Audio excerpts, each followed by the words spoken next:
दोस्तों 8 अप्रैल यानी कल आपके गणित के पेपर में यही क्वेश्चन आने वाले हैं, इसलिए इस वीडियो को पूरा देख लेना।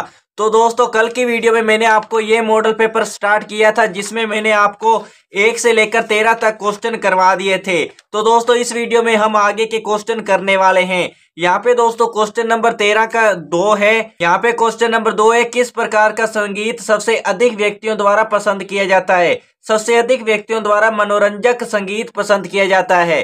तो दोस्तों इसे आपको इस डायग्राम में देखकर बताना था।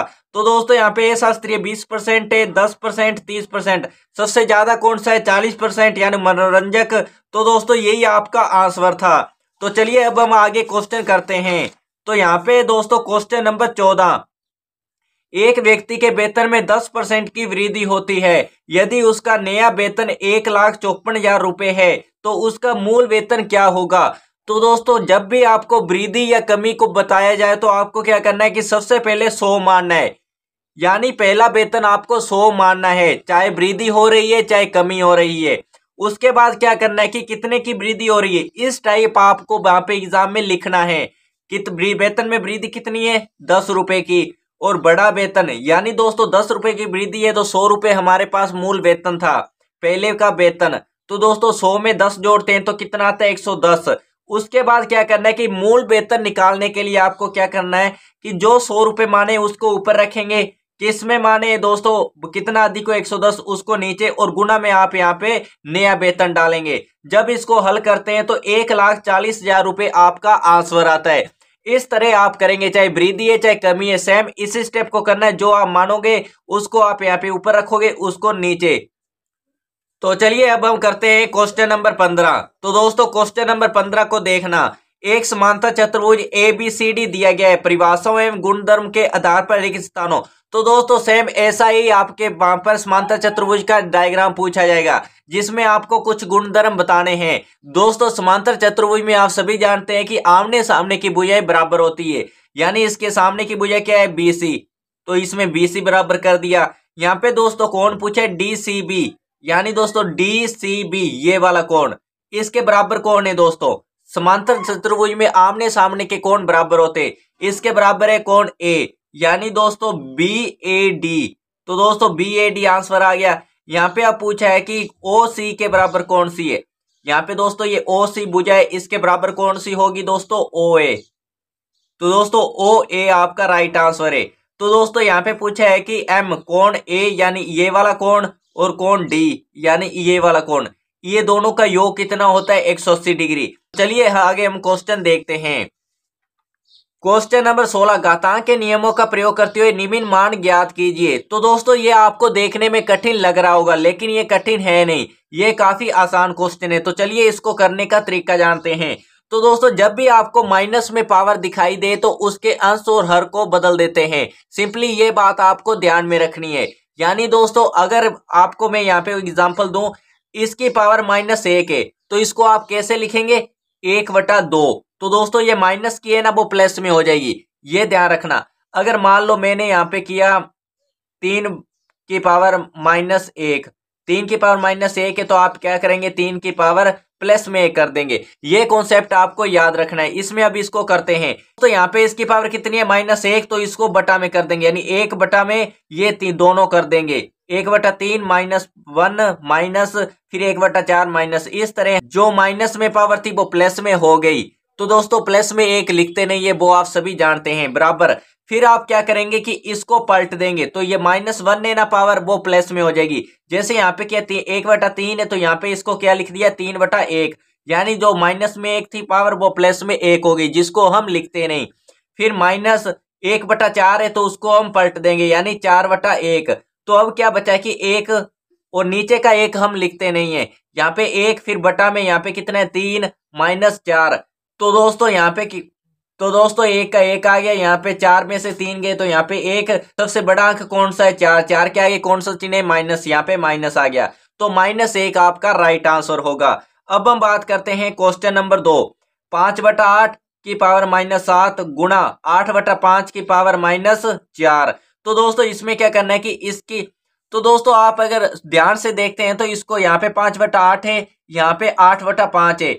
अगर हम इसे 8/5 कर दें तो आधार सेम हो जाएंगे, आप सभी जानते हो कि अगर आधार सेम हो, अगर संख्या गुणा में हो तो घातें जुड़ जाती है, आधार सेम हो अगर संख्या भाग में हो तो घातें घट जाती है। ये नियम आपको याद होगा। तो सिंपली हम इसे पलट देंगे। अगर 8/5 करते हैं तो जो माइनस की 7 है वो प्लस की 7 हो जाएगी। अब गुणा का निशान है और यहाँ पे भी 8/5 है और इसकी पावर -4 है, तो यहाँ पे आधार सेम है।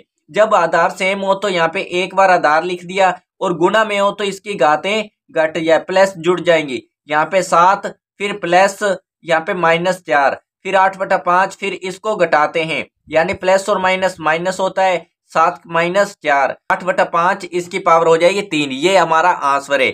सिंपली आसान क्वेश्चन है, आप इसे आसानी से कर देंगे। तो चलिए अब हम करते हैं क्वेश्चन नंबर 17। निम्नलिखित आकृति में x का मान ज्ञात कीजिए। तो दोस्तों ये आकृति दी गई है, इसमें आपको क्या करना है कि इस x का मान ज्ञात करना है। कैसे करना है? तो सबसे पहले आप सभी जानते हो कि त्रिभुज के अंत्य कोणों का योग कितना होता है? 180 डिग्री। 180 डिग्री। तो दोस्तों इसको हल करने के दो तरीके हैं, दोनों तरीके मैं आपको बताने वाला हूं। तो दोस्तों बाह्य कोणों का योग होता है 360 डिग्री। तो 360 होता है तो इन सभी जोड़ देंगे, यही बाह्य कोण है, बाह्य कोण, इनका योग कितना होता है? 360 डिग्री। तो दोस्तों यहाँ पे कितना है? x फिर प्लस 125 फिर प्लस 125 जोड़ दिया इन तीनों को, इन तीनों का योग कितना है? बराबर 360 डिग्री। तो दोस्तों इनको जोड़ते हैं तो x प्लस 250 फिर बराबर 360 डिग्री। और दोस्तों आगे करते हैं तो ये प्लस का इधर इधर जाएगा तो माइनस में। तो दोस्तों 360 में से 250 घटाते हैं तो x का मान आता है 110 डिग्री। यही आपका आंसर है। तो चलिए दोस्तों आगे हम क्वेश्चन देखते हैं। अब बात करते हैं क्वेश्चन नंबर 18। तो दोस्तों इसमें क्या है कि दिए गए बेलन का आयतन ज्ञात करना है। तो दोस्तों मैंने आपको इंपॉर्टेंट क्वेश्चन भी बताए हुए हैं, जिसकी वीडियो का लिंक आपको डिस्क्रिप्शन में मिल जाएगा, जहां से आप उस वीडियो को देखिए और जानिए कि कौन से चैप्टर में से कौन से क्वेश्चन आने वाले हैं। तो दोस्तों आपको अगर पेपर में क्वेश्चन नहीं आता है तो आप क्या लिखेंगे, उसमें क्या लिख कर आएंगे कि एग्जामिनर आपको नंबर दे, उसके बारे में मैं आपको बताता हूँ। तो दोस्तों यहाँ पे सबसे पहले आप लिखेंगे दिया है, क्या दिया है? यहाँ पे आपको त्रिज्या दी गई है 7 सेमी, h दी गई है 10 सेमी। और दोस्तों यहाँ पे ज्ञात क्या करना है? बेलन का आयतन। सिंपली आप इतना लिख देंगे तो भी आपको 1 या 1.5 नंबर मिल जाएगा अगर आपको क्वेश्चन नहीं आता है। लेकिन अगर आप हमारी सभी वीडियोस देख रहे हो तो ऐसा हो ही नहीं सकता कि आपको कोई क्वेश्चन एग्जाम में ना आए। तो दोस्तों यहाँ पे क्या है कि बेलन का आयतन का सूत्र है πr²h। पाई का मान होता है 22/7 और r² यानी 7 × 7 फिर h की जगह 10 फिर क्या आ गया? 154 × 10। तो दोस्तों इसको हल करते हैं तो 1540 सेमी क्यूब। तो दोस्तों ये आपको ध्यान रखना है, अगर आयतन पूछा है तो यहाँ पे आपको जो सेमी दी गई है या मीटर दिया गया है उसके ऊपर क्यूब लगाना है, या फिर आप घन सेमी भी लिख सकते हैं।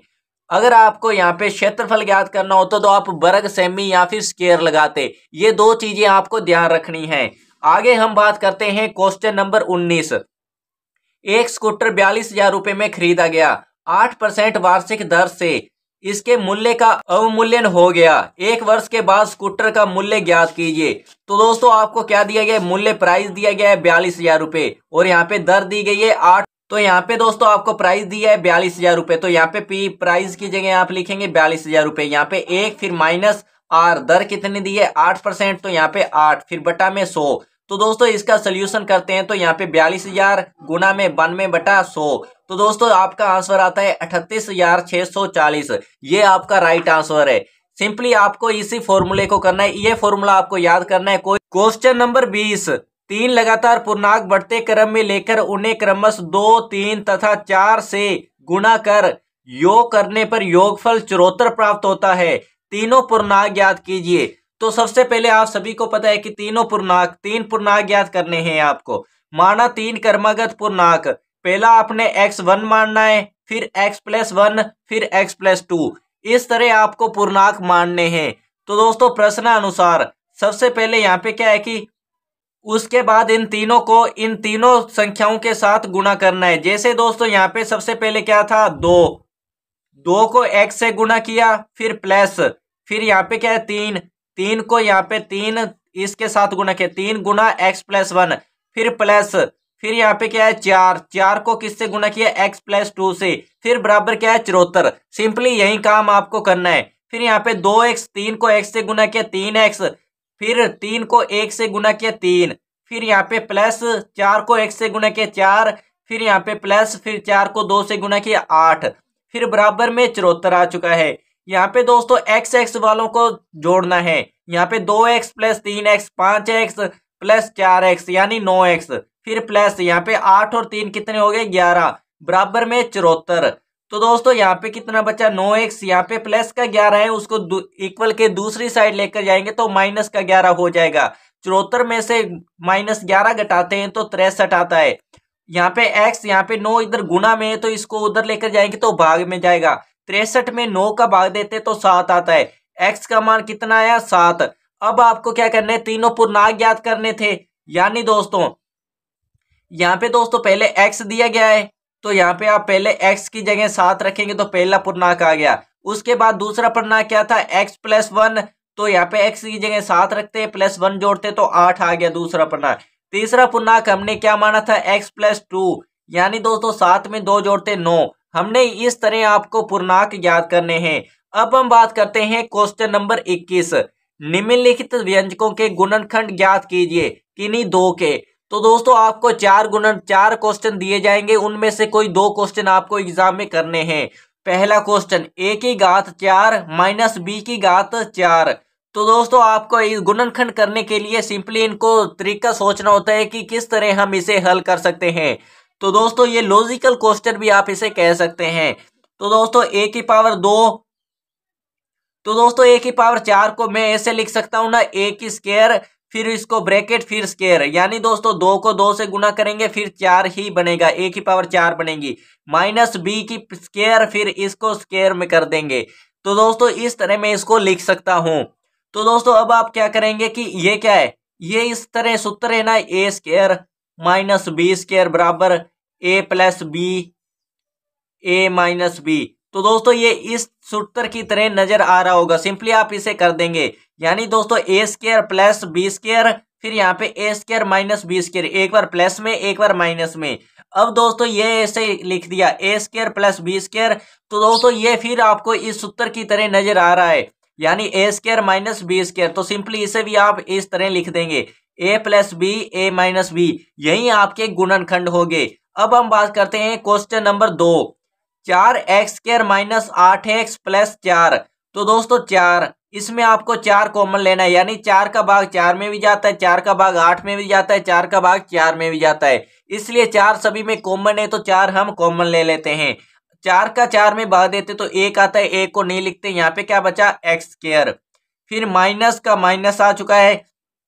8 में 4 का भाग देते तो 2 आता है, यहाँ पे x का x, फिर प्लस 4 का 4 में भाग देते तो 1 आ चुका है। तो दोस्तों अब आपको क्या करना है कि यहाँ पे x स्क्वायर फिर माइनस, इसको मैं इस तरह लिख सकता हूँ ना, 2 फिर गुना x फिर गुना में 1। ये दोस्तों क्यों लिखा है वो मैं आपको आगे बताने वाला हूँ। फिर प्लस 1 स्क्वायर, इसका स्क्वायर क्यों लगाया मैंने, तो दोस्तों 1 को 1 लिख दो चाहे 1 की स्क्वायर लिख दो, दोनों बराबर होते हैं। यानी दोस्तों 1 का स्क्वायर कितना होता है 1, तो 1 का 1 लिखा तो ये दोनों बराबर है ना। अगर मैं इसको 1 स्क्वायर लिख दूं तो भी कोई फर्क नहीं पड़ता, तो यहाँ पे 1 स्क्वायर है। तो दोस्तों यहाँ पे 2 था, यहाँ पे गुना में इसके x था, फिर मैंने यहाँ पे गुना में 1 लगाया। तो दोस्तों 2 को 1 से गुना करते हैं तो 2 ही आता है, कोई फर्क नहीं पड़ता। ये क्यों लगाया है वो मैं आपको बताने वाला हूं। तो दोस्तों ये इसलिए लगाया क्योंकि मैं ये सूत्र बनाना चाहता था, यानी दोस्तों a माइनस बी की होल स्क्वायर फिर x a square minus 2ab फिर प्लस b की स्क्वायर, ये दोस्तों मैं सूत्र बनाना चाहता था। अब दोस्तों हमारे पास ये वाला सूत्र यहाँ पे बन चुका है। अब मैं ये किसके बराबर है a माइनस बी की स्क्वायर, तो यहाँ पे मैं लिख दूंगा x माइनस 1 की स्क्वायर। तो दोस्तों यहाँ पे स्क्वायर का मतलब होता है 2 बार लिखना, तो यहाँ पे 4 फिर x माइनस 1 फिर x माइनस 1 2 बार लिख दिया। इस तरह आप इसके आंसर निकालेंगे। तो दोस्तों नेक्स्ट वीडियो में नए मॉडल पेपर आने वाले हैं, इसके लिए इस चैनल को सब्सक्राइब और बेल आइकन को प्रेस करके रख लें, और उन्हीं में से आपके एग्जाम में क्वेश्चन आने वाले हैं।